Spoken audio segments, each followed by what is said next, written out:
자, 여러분 반갑습니다. 금융공부 김범곤입니다. 자, 오늘도 신속하고 정확한 금융상품 정보 알려드리는 금융상품 시간이고요.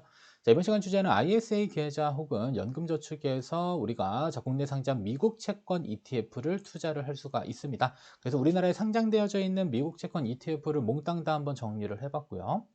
자, 그리고 자산 배분 측면에서 우리가 해외 채권을 편입하는 가장 좋은 방법은요, 그냥 우리나라에 상장되어져 있는 미국 채권 ETF를 매수하는 방법이 있습니다. 자, 그러면 막상 매수하려고 봤더니 채권 투자는 처음이라서 채권의 개념도 잘 모르겠고, 그다음에 어떻게 투자해야 되는지 그 투자 시점에 대한 부분들도 사실 조금 어려울 수가 있습니다. 그래서 이번 시간 영상 첫 번째로는 어찌됐든 미국 채권에 투자했었을 때 발생될 수 있는 위험과 그다음에 어느 시점에 채권 투자하면 좋을지 그 내용 정리해 드리도록 하겠고요. 자, 그리고 채권 ETF의 종류가 상당히 많습니다. 그래서 첫 번째로는 미국 회사채 ETF와 관련된 내용 살펴보고요. 자, 두 번째로는 우리나라에 상장되어져 있는 기타 채권, 즉 해외 채권과 관련된 ETF 종류. 그다음에 네 번째로는 우리나라 사람들이 가장 많이 투자하고 있을 법한 미국 국채를 추종하는 미국채 ETF의 종류와 어떻게 투자를 해야 되는지 그 투자의 방향에 대한 부분들까지도 같이 한번 정리를 해보도록 하겠습니다. 자, 먼저 첫 번째로 여러분들 기억하실 것은 해외 채권에 투자했었을 때 발생될 수 있는 투자 위험에 대한 부분들을 정리를 해야 됩니다. 자, 그러면 첫 번째 위험은 채권과 관련된 부분들은 금리를 항상 생각하셔야 됩니다. 금리. 자, 그러면 채권 금리가 상승하게 되면 어떠한 위험이 생기냐면 바로 가격 하락에 대한 위험이 생깁니다. 자, 보통 금리가 올라가게 되면 이자 많이 받으니까 좋은 거 아니에요라고 얘기는 할 수 있겠으나 발행자 입장을 한번 생각해 볼 필요가 있습니다. 그래서 금리가 상승하게 되면 채권 가격은 하락하게 되고요. 자, 반대로 금리가 하락하게 되면 채권 가격은 상승하게 됩니다. 자, 그러면 작년까지만 해도 금리가 많이 올랐기 때문에 사실 채권 가격은 현재 가장 많이 낮아져 있는 상태고요. 앞으로 금리를 더 올릴 가능성보다는 보합 또는 금리가 하락할 가능성이 훨씬 더 높습니다. 그렇기 때문에 최근에 채권 투자와 관련된 광고가 엄청나게 쏟아져 나오고 있는 상황이다라고 볼 수가 있을 것 같습니다. 그래서 일단 첫 번째로 기억하실 것은 채권은 어찌됐든 간에 금리가 상승하게 되면 가격이 하락하기 때문에 이 투자하는 시점에서는 좋지는 않고요. 반대로 금리가 하락하는 시점에서는 채권 가격은 되려 상승할 수 있기 때문에 이때는 채권 투자에 대한 관심을 가질 필요가 있다고 볼 수가 있을 것 같습니다. 따라서 채권 가격은 채권 금리와 역의 상관 관계인데 왜 그런지에 대해서 이유를 알아야 돼요. 왜 반대로 움직일까? 자, 일단 첫 번째, 채권 금리가 상승합니다. 자, 기준 가격, 액면가를 그냥 10,000원으로 놓겠습니다. 자, 2%면은 이제 200원의 이자를 주고 4%면 400원의 이자를 준다라고 가정을 해보겠습니다. 자, 1년 전에 채권을 매수했는데 그때 당시만 해도 200원의 이자를 받을 수 있었는데요. 자, 올해 채권을 매수하게 되면 400원의 이자를 받을 수 있다라고 합니다. 자, 이때는 금리가 상승할 것으로 예상되는 가운데의 이야기고요. 자, 그러면 작년에 일단은 발행된 1년 전에 발행된 채권은 최근에 발행된 채권보다 어때요? 매력도가 많이 떨어지죠. 왜냐하면 지금 채권 매입하면 400원 받을 수 있는데 1년 전권 보유하면 200원밖에 이자를 못 받잖아요. 자, 그러면 일단 이미 발행된 채권의 매력도가 떨어지기 때문에 이때는 채권 가격이 하락하게 됩니다. 이해되시죠? 왜냐면 지금 채권 매수하면 400원 이자 받을 수 있는데 작년 건 들고 있어봤자 200원밖에 못 받으니까 빨리 털어버리고 싶은 겁니다. 그래서 현재보다 어찌됐든 간에 매력도가 떨어지게 되면 이 채권 가격은 하락한다라고 보시면 되겠고요. 자, 반대로 채권 금리가 하락합니다. 자, 작년까지만 해도 400원 이자를 줬던 게 이제 200원만 준다라고 합니다. 그러면 현재 발행된 채권보다 과거에 이미 발행된 채권은 매력이 높습니다. 왜냐하면 이자를 400원이나 주니까. 이렇기 때문에 이때는 어떻게 된다? 채권 가격이 상승하게 됩니다. 그래서 최근의 금리 수준과 직전 금리 수준을 한번 비교해 보시면 어떤 게 더 매력적인가에 따라서 가격이 변화가 생긴다라고 보시면 되겠습니다.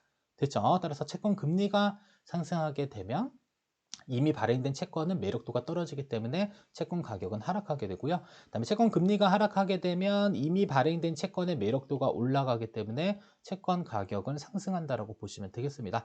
따라서 채권을 투자하는 시점은 금리가 하락하는 그러한 시점에 투자를 하는 게 좋다라고 볼 수 있을 것 같고요.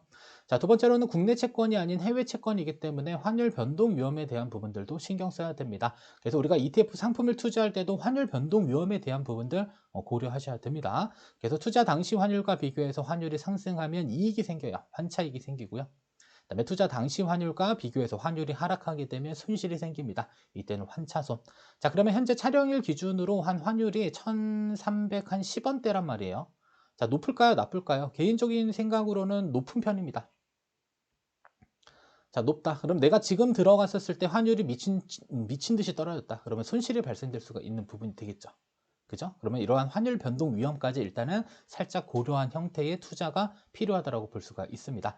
자, 따라서 우리가 채권 투자했을 때 발생될 수 있는 위험은 금리 상승 위험 하나 있고요. 두 번째로는 환율 변동 위험이 존재하고 있다라는 것. 다만 현재로서는 금리가 하락할 가능성이 조금 더 높다라고 볼 수 있겠고요. 그다음에 환율도 마찬가지로 현재 기준 환율 현재 1310원보다 높아질 가능성보다는 조금 더 낮아질 가능성이 높지 않을까라는 의견이기는 한데 그냥 참고로만 생각을 해주시고 자, 뒤에서 다시 한번 또 내용 살펴보도록 하겠습니다. 자, 두 번째로는 회사채와 관련된 부분입니다. 우리가 첫 번째로 볼 것은 자, 미국 회사채에 투자되는 ETF를 볼 거기 때문에 이 회사채에 대한 내용만 간단하게 정리를 할게요. 자, 회사채는 회사에서 발행된 채권입니다. 자, 왜 발행했을까요? 돈 빌리려고. 그죠? 그래서 주식회사가 투자자금 모집하기 위해서 발행하는 채권을 회사채라 그럽니다. 자, 그러면 회사채에 투자했었을 경우에는 우리가 신경 쓸 것은 신용 등급에 대한 부분입니다. 그러면 신용 등급은 이렇게 18개로 이렇게 구성이 되어져 있고요. 일반적으로 투자 등급과 투기 등급으로 구분을 합니다. 자, 그러면 투기 등급 채권은 대체적으로 이름이 이렇게 써 있어요. 하이일드 채권. 이름 멋있잖아요. 근데 투기 등급입니다. 위험해요. 신용도가 좋지 않은 회사가 발행한 채권이기 때문에 돈 떼일 가능성이 높다. 대신에 뭘 많이 줄까요? 이자를 많이 준다라고 보시면 되겠고요. 그다음에 투자 등급은 우량 회사채와 비우량 회사채가 있는데 대체적으로 ETF 상품군에는 우량 회사채가 대부분입니다. 그죠? 그래서 이제 신용 등급 기준으로는 일단 A- 이상의 신용 등급을 가진 회사들이 발행한 채권들이 우량 회사채로 들어간다라고 보시면 되겠습니다. 그래서 투자 등급의 경우는 일단 이자 많이 안 줘. 대신 안전하다라고 보시면 되겠고, 투기 등급은 하이힐드입니다. 하이힐드 이자 많이 줘요. 대신 위험해요라고 기억을 해주시면 좋을 것 같습니다. 자, 그러면 일단 다시 회사채로 넘어와서 그래서 신용등급이 높다라는 것은 회사가 탄탄해요. 그래서 수익은 많이 주지 않지만 위험하지도 않고요. 그다음에 신용등급이 낮다 이러면 하이힐드 투기 채권이고요. 수익은 많이 주지만 회사가 사라질 위험도 있기 때문에 고위험군에 속한다라고 보시면 되겠습니다. 자, 그리고 또 이제 예적금보다 이제 ETF 채권 투자가 좋은 이유. 자, 일단은 예적금은 일단은 안정적인 자산입니다. 다만 우리가 확정된 이자를 받기 위해서는 뭘 해야 돼요? 1년 동안 열심히 버텨야 됩니다. 그죠? 그래서 중간에 만약에 해지를 하게 되면 이자를 100% 지급을 안 해주는 이러한 상품이고요. 그다음에 ETF에서 채권 투자를 하는 이유는 여러 가지가 있지만 우리가 자산 배분을 통해서 중간중간에 투자를 잠깐 쉬어가는 경우가 있습니다. 근데 쉬어갈 때 우리가 예적금에다 넣어두게 되면 중간에 해지를 해요. 그러면 페널티가 부과가 되는데 ETF 상품군에 넣어두게 되면요 중간중간에 발생되는 분배금 이자 수입에 대한 부분들도 받을 수가 있고요. 그다음에 가격이 상승을 합니다. 꾸준히 단기채의 경우는 우상향하는 성향이 있기 때문에 중간에 매매 차익을 얻을 수 있기 때문에 우리가 투자 예비 자금을 활용하는 관점에서는 예적금보다는 채권 ETF 투자가 훨씬 더 안전하고 자, 유동성 측면에서도 좋다라고 생각을 하시면 좋을 것 같습니다. 그냥 참고로 넣어뒀으니 살펴보시면 됩니다. 그래서 회사채는 어찌됐든 간에 회사가 돈을 자금 조달하기 위해서 발행하는 채권이다라고 볼 수 있을 것 같고요. 자, 그러면 네 번째로 보시면 이제 미국 회사채 ETF 종류를 보시면 됩니다. 이제 이름을 보면 이제 기억이 납니다. 일단은 첫 번째 타이거 단기. 자, 단기 채권이고요. 자, 그리고 선진 하이힐드, 선진국의 이제 하이힐드 채권, 그러니까 투기 등급 채권으로 구성되어져 있는 ETF 상품이다라고 보시면 되겠습니다. 자, 그리고 여기 합성 H가 붙어 있는데, 자, H라고 하는 것은 이 환해지 여부입니다. 그래서 앞으로 ETF에 H가 붙어 있다라고 한다면 환해지. 자, 이 상품들은 환율 변동에 따른 위험이 존재하지 않는다라고 보시면 되겠고요. 그다음에 나머지들은 쫙 봤더니 H가 하나도 없습니다. 얘네들은 환노출 상품입니다. 환해지, 환노출이라 그래요. 자, 그러면 우리가 채권을 투자할 때 여러분들 먼저 고민할 것은 현재의 환율 상태를 항상 보셔야 됩니다. 현재 환율이 조금 높은데 라고 하시면 일단은 H 붙어 있는 상품군들이 유리하고요. 만약에 현재 환율이 낮고 안정적인 상태이다 라고 한다면 이때는 H가 없는 환 노출 상품들을 선택을 해야 될 필요가 있습니다. 됐죠? 그래서 단기채, 그 다음에 하이일드, 단기 채권인데 일단은 회사채고 하이힐드는 뭐였어요? 아까 투기 등급 채권이다라고 보시면 되겠고요. 자, 그다음에 아래 내려갔더니 또 뭐 있어요? 자, 미국 단기 투자 등급 회사채. 자, 투자 등급은 어쨌든 간에 자, 트리플 마이너스 이상 신용 등급인 회사가 발행한 채권이다라고 보시면 되겠고요. 자, 그다음에 또 아래 봤더니 미국 단기 우량채, 장기 우량채 이렇게 있는데, 자, 단기와 장기의 개념은 여러분들 만기입니다, 만기. 자, 그러면 만기가 짧은 게 위험할까요? 만기가 긴 게 위험할까요? 만기가 긴 게 위험하다라고 보시면 돼요. 왜냐하면 1년 동안 상환 가능한 채권과 10년 동안 상환해야 될 채권 이렇게 있다라고 본다면 돈 뗄 확률은 당연히 10년짜리 채권이 훨씬 더 높겠죠. 그래서 만기가 긴 채권들이 대체적으로 가격 변동이 더 크다라고 기억하시면 되겠고요. 자, 그다음에 해당 상품들은 분배금을 주는지 봤더니 분배금은 아무도 지급해주지 않는 TR 상품입니다. 자, TR은 토탈 리턴이라고 해서 이 분배금을 지급하지 않고요. 얘네들을 가격에 녹여서 다시 재투자를 합니다. 그래서 어쨌든 간에 이 편입된 채권에서 발생되는 이자 수입들은 지급하지 않고 투자자에게 지급하지 않고 다시 재투자해서 가격에 산정되는 그러한 채권의 특징을 가지고 있다고 보시면 될 것 같습니다.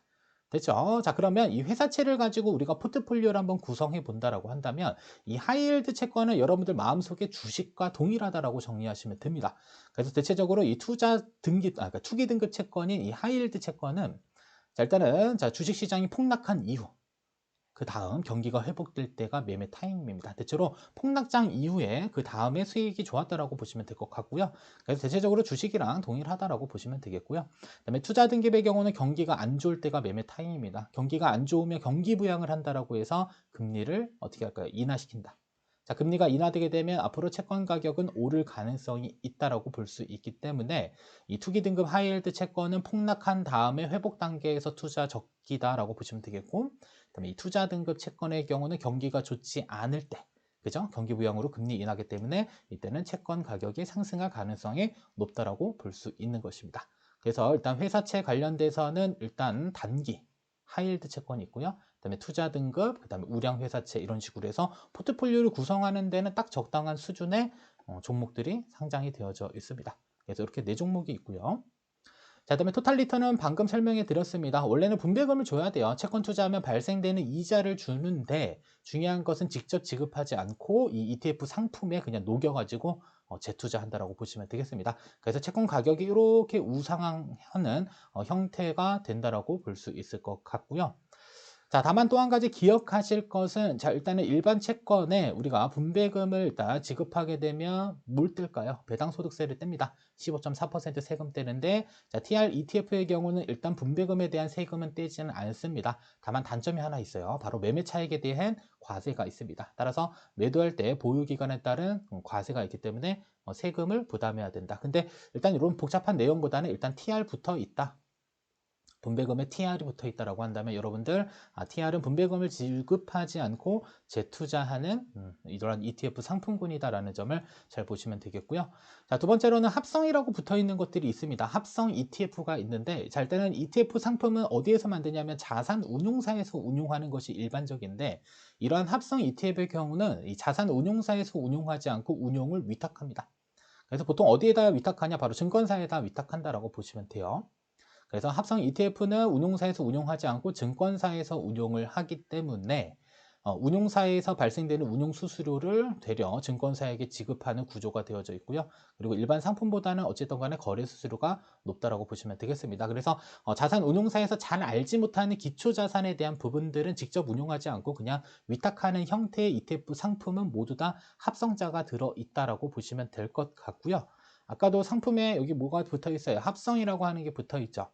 자, 우리가 직접 운영하지 않아 위탁 운영하면서 H까지 붙어 있다. 해지되는 상품군이다라고 보시면 되겠습니다.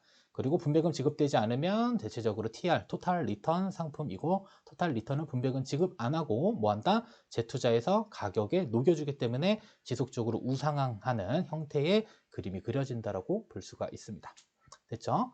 자, 그래서 이제 각각의 종목들을 좀 하나 그냥 넣어 보았습니다. 그래서 이 하이힐드 채권, 합성 H, 자, 얘네들은 환율에 대한 변동 위험이 전혀 없기 때문에 이 채권에서 발생되는 여러 가지 뭐 이자 수입이 있을 수 있겠죠. 그런 이자 수입에 대한 부분과 금리 변화에 따른 이러한 가격 변동폭이 적용이 되는데 일단은 단기 채권이기 때문에 대체적으로 안전하게 운용이 되고 있는 상품군이다라고 볼 수 있을 것 같고요. 자, 두 번째로는 단기 투자 등급 회사채입니다. 투자 등급 회사채. 단기이기 때문에 여러분들이 신경 써야 될 것은 이 금리 수준이 그렇게 높지는 않습니다만 중요한 것은 환율에 대한 변동이 좀 많이 받습니다. 그래서 환율이 쭉 하락할 때는 계속 하락해요. 그다음에 환율이 상승할 때는 조금 올라가는 이러한 수준. 그래서 미국에 상장되어져 있는 단기 채권은 여러분들 환율에 대한 영향이 정말 많이 받습니다. 금리에 대한 영향보다 환율에 대한 영향을 훨씬 더 많이 받고 있다. 꼭 기억하셔야 됩니다. 미국 상장 단기채는 일단 환율에 대한 영향을 많이 받고 있다. 자, 세 번째로는 단기 우량 회사채입니다. 여기는 단기가 있고요. 뒤에 가면 장기가 있는데 보시면은 완전히 반대로 움직입니다. 이 단기채는 일단 우상향 했다가 살짝 소폭 하락했다가 다시 올라가고 있는 추세인데 장기는 어떻게 돼요? 완전히 이렇게 하락하고 있죠. 우하향하고 있는 상태고 그다음에 단기는 이렇게 우상향하고 있는 이런 상태입니다. 그래서 이 각각의 이 채권의 어차피 차이가 좀 있습니다. 그죠? 단기 우량채는 어쨌든 간에 장기와는 조금 반대로 움직이는데 중요한 것은 단기 있죠. 단기는 환율에 대한 영향을 많이 받고요. 그다음에 장기채의 경우는 금리에 대한 영향을 많이 받습니다. 장기 우량채는 금리에 대한 영향을 많이 받을 거다. 차이가 있습니다. 아셨죠? 단기는 환율, 장기는 금리에 대한 영향을 상당 부분 많이 받는 특징을 가지고 있다. 참고로 정리할 때 기억하시면 되겠습니다. 자, 다음은 일곱 번째. 자, 달러 채권 및 기타 채권에 대한 부분들이 있습니다. 이것도 마찬가지로 자, 만기가 단기, 중장기 이렇게 되어져 있고요. 여기 보시면 미국 달러, 미국 달러, 미국 달러 이렇게 써 있죠. 미국 달러 채권. 여기도 미국제 혼합.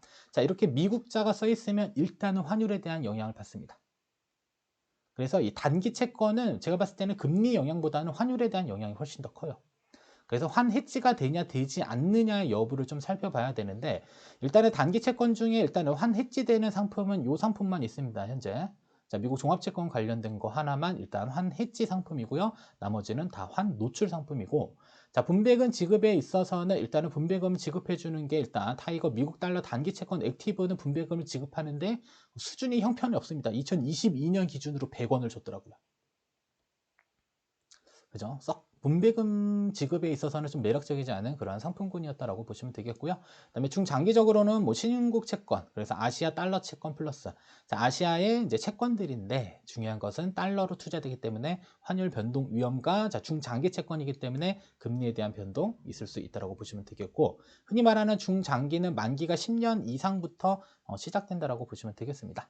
자, 그리고 이런 상품들도 있어요. 미국채 혼합. 코덱스 200 미국채, 그러니까 우리나라의 코스피 200 지수와 미국 채권, 미국 국채를 믹스해가지고 혼합 형태로 투자되는 이러한 상품군들도 존재하고 있다는 점 보시면 될 것 같습니다. 사실 뭐 더 깊게 설명을 해드리고 싶기는 하지만 그것은 나중에 기회가 될 때 조금 더 깊게 설명을 해드리도록 하겠고 일단은 종료에 대한 부분과 단기 채권 투자할 때 기억할 것은 무조건 환율입니다. 다 필요 없어요. 그냥 환 해지되는 여부들만 살펴보시면 되고 내가 투자하고자 하는 시점에 환율이 좀 높다라고 생각하시면 일단은 환 해지되는 상품을 선택하시는 게 유리하고요. 내가 투자하고자 하는 시점에 환율이 낮다라고 한다면 이때는 자, 환 노출되어져 있는 단기 채권을 선택하는 것이 좋을 것 같습니다. 그리고 중장기 채권의 경우는 금리가 이제 하락기에 접어들 때 여러분들이 투자를 해볼 만한 채권이다라고 보시면 될 것 같습니다. 자, 다음은 미국 국채와 관련된 부분입니다. 아마도 이 상품군들을 우리나라에서 가장 많이 투자를 하지 않을까라는 생각이 들고요. 얘네들도 중장기가 있고 장기가 있습니다. 보통 중장기는 한 10년 이상부터. 그리고 장기채는 이제 30년. 미국채 30년. 근데 하나 이제 특이한 사실은 하나는 한 이제 해지 상품이고 한 상품들은 환 노출 상품입니다. 근데 재미난 사실은 과거에는 환 해지 상품이 거의 없었어요. 달러 요거 하나 있었습니다. 코덱스 미국 울트라채. 근데 왜 H 상품이 나왔을까요? 잘 생각해 보시면 현재 환율이 높기 때문입니다. 자, 현재 환율이 높은 상태이기 때문에 환 해지 상품군들이 조금 더 출시가 됐었어요. 유일하게 이제 코덱스에서만 이 환 해지 상품들이 있었는데 이 KB 자산운용과 그다음에 한국투자자산운용에서도 이 환 해지 상품들을 만들어냈다라고 보시면 될 것 같고요. 어쨌든 간에 현재 우리나라에서 요 미국 국채를 많이 투자를 하고 있고 저도 제 포트폴리오에 미국 국채가 있습니다. 그래서 저는 그냥 말씀드리면 그냥 H자 붙어 있는 것을 일단은 사고 있고요. 30년짜리를 가지고 있습니다. 그래도 어찌됐든 간에 환율은 좀 떨어질 것 같고 그죠? 자, 그 다음에 이 채권 금리, 그러니까 기준금리도 조금 하락할 것 같은 그러한 생각에 일단 이런 상품들이 편입되어져 있다라고 보시면 될 것 같고요. 자, 그 다음에 분배금 지급에 있어서는 자, 유일하게 이제 에이스 미국 30년 국채 액티브 상품이 분배금을 지급합니다. 최근에 상장됐어요. 최근에 상장됐고 그다음에 월 배당을 지급하는 상품군이기 때문에 3월 달에는 일단 지급 안 했고 4월 달에는 아마도 분배금이 지급될 것 같습니다. 그때 한번 살펴보시면 되고 어쨌든 간에 우리나라의 이제 주식 투자와 그다음에 이제 미국 국채를 혼합했었을 때 우리나라 사람들이 가장 많이 이용하는 상품군들이 아마 여기에 표현되어져 있는 종목군들이 아닐까라는 생각을 해봅니다. 그래서 어쨌든 간에 신경 쓸 것은 환율에 대한 부분 반드시 신경 쓰셔야 되겠고요. 금리가 하락했었을 경우에는 단기채보다는 장기채의 가격 변동폭이 더 크다라는 것을 기억을 해주시면 되겠습니다. 자, 그리고 아홉 번째는 미국 국채 파생 ETF입니다. 자, 파생이라고 하는 것은 레버리지 혹은 인버스입니다. 자, 레버리지는 기초 자산이 1배 오르면, 2배씩 올라요. 그러니까 기초 자산이 1%가 상승하게 되면 레버리지 상품은 2%씩 상승한다라고 보시면 되겠고요. 2배씩. 그다음에 인버스는 반대로 갑니다. 반대. 원래는 우리가 아까도 얘기해 드렸지만 자, 금리가 어떻게 돼요? 자, 하락하게 되면 가격이 올라야 되는데 얘네는 반대로 갑니다. 금리가 하락하게 되면 대략 가격이 떨어지는 반대로 추정되는 이러한 상품군들이다라고 보시면 되겠고요. 이러한 레버리지 상품들은 장기 투자에는 적합하지 않습니다. 그죠? 그래서 약간 좀 방망이를 좀 짧게 잡고 단기에 시장을 예측해서 운용하고자 할 때 한 번쯤은 이용해 볼 만한 상품군이다라고만 생각하시면 되겠고요. 개인적으로 처음 투자하시는 분들에게는 절대적으로 추천하지는 않습니다. 다만 종류에 있기 때문에 같이 넣어뒀다라고 보시면 되겠고요. 자, 그러면 일단 정리를 잠깐 해보고 하겠습니다. 자, 일단은 분배금, 그 다음에 환해지와 관련된 부분입니다.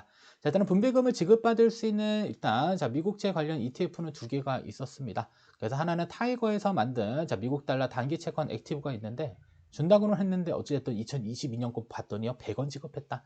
사실 큰 의미는 없는 것 같습니다. 자, 그리고 최근에 상장된 에이스 미국 30년 국채 액티브, 자는 얘는 환 해지 상품이고 월 분배금 지급한다라고 했는데 지난달에는 일단 지급이 안 됐습니다. 그래서 4월 달에 얼마 지급될지 확인을 한번 해볼 상품입니다. 그래서 직접적으로 분배금을 받을 수 있는 ETF는 사실 별로 없었습니다. 딸랑 두 개만 있었다라고 보시면 되겠고. 자, 그 다음에 환 해지 관련된 ETF들입니다. 이렇게 구성이 되어져 있어요. 그래서 여러분들이 혹시라도 지금 환율 수준이 좀 높다라고 생각이 드시면 저는 개인적으로 환 해지 ETF가 어떨까? 저는 사실 이미 매수를 하고 있기 때문에 그런데 일단은 환 노출과 환 해지에 대한 구분을 좀 명확히 하셔야 됩니다. 아셨죠? 안 그랬을 경우에는 금리가 하락한 것보다 여러분들 환율 손실에 따른, 그러니까 환율 하락에 따른 손실이 더 커질 수도 있습니다. 그런 부분들까지 감안해서 일단 한 해지 관련된 ETF 상품군들이니까 이렇게 정리해 드렸고요. 앞으로 이렇게 H자가 붙어 있으면 한 해지 상품이다라고 보시면 됩니다. 따라서 환율이 높은 시기에는 환 해지 H ETF를 선택해 주시고요. 환율이 낮은 시기에는 환 노출 ETF를 선택하는 게 좋은 방법이 될 수 있을 것으로 보시면 될 것 같습니다. 자, 끝으로 정리를 좀 해드릴게요. 자, 일단은 분석 결과 분배금 배당을 주는 종목은 많지 않다. 딸랑 두 종목 있었고요. 자, 두 번째, 환율 변동 위험을 피하고 싶다면 환해지, H가 붙은 ETF 종목을 매수하면 됩니다. 자, 그리고 국채보다는 회사채의 가격 변동이 더 큽니다. 왜냐하면 이 국가가 지급 보증하는 거랑 이 회사가 지급 보증하는 거 당연히 차이가 있겠죠. 그래서 안정성 측면에서 국채가 더 안전하고 그 다음에 위험성 측면에서는 회사채가 더 위험하기 때문에 회사채의 가격 변동이 더 크고요. 그 다음에 만기가 단기인 것보다 장기채의 가격 변동이 더 큽니다. 참고로 보시면 되고, 그다음에 해외 채권의 경우는 단기채는 환율에 대한 영향을 훨씬 더 많이 받고요. 그다음에 장기채의 경우는 금리의 영향을 더 많이 받는다라고 보시면 되겠습니다. 자, 그리고 포트폴리오를 구성할 때 채권 편입하게 되면 주식만 100% 편입할 때보다는 기대 수익률은 낮아집니다. 전체 기대 수익률은 낮아질 수 있지만 그만큼 위험이 좀 줄어들게 되기 때문에 안정적인 장기 투자를 하고자 하시는 분들은 어찌됐든 간에 주식이랑 채권을 결합해서 자산 배분 형태의 투자를 진행을 해주시면 좋을 것 같습니다. 내용이 조금 길었는데 아무튼 시청해 주셔서 감사하고요. 여러분들 구독, 좋아요, 알림 설정, 금융공부 영상 제작에 큰 도움이 됩니다. 여기까지 강의 모두 마치도록 하겠습니다.